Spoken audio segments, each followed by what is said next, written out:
Okay mister Nikhil, what is your strength? Ma'am I can flirt anywhere. अच्छा, ये आपकी strength है, तो फिर वीकनेस क्या है? आपकी ये दो खूबसूरत आंखें। आप इस स्किल से हमारी कंपनी ज्वाइन करना चाहते हैं? ओके टेल मी, इस स्किल से आप ऐसा क्या ही कर लेंगे कि हमारी कंपनी दी बेस्ट कंपनी हो जाए? मैम ये कंपनी तो दी बेस्ट कंपनी उसी दिन बन गई थी जिस दिन आप इस कंपनी में आए थे। You're right. आपको नहीं लगता आप चापलूसी कर? आप खूबसूरत हैं तो क्या कुछ भी कहेंगे? नहीं, मैं आपसे नीचे हूँ पोस्ट में, आप मुझसे पोस्ट में ऊपर, तो इसका मतलब ये नहीं कि आप मुझे कुछ भी कह देंगी। No I didn't mean. एक सेकंड, क्या बोला आपने? वही जो इस कायनात का सबसे बड़ा सच है कि आप भला की खूबसूरत है, पर इसका मतलब ये नहीं कि इससे आपको ये हक मिल जाता है कि आप मुझे और मेरे इमोशंस को कुछ भी कह देंगी।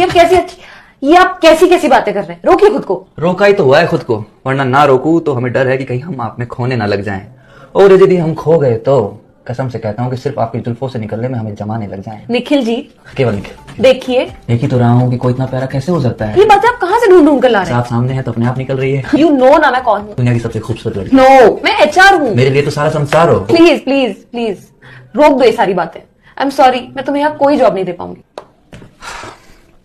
ओके, फिर मैं नहीं चाहता था कि मैं अपना ये हुनर किसी और एचआर के सामने दिखाऊं, पर अब क्या कर सकते हैं, पापी पेट का सवाल है। अब किसी की जिंदगी हो या कंपनी, अब उसमें जबरदस्ती तो नहीं रहा जा सकता ना। एक मिनट, तो ये सारी बातें तुम किसी दूसरी एचआर को मिलोगे उसे भी कहोगे? पता नहीं पता नहीं क्या होता है? तुम ऐसा कैसे कर सकते हो मेरे साथ? मैं तुम्हें कहीं नहीं जाने दूंगी। अब जाने भी नहीं दोगी, जॉब भी नहीं दोगी। You're hired। तो आसपास रहना मेरे।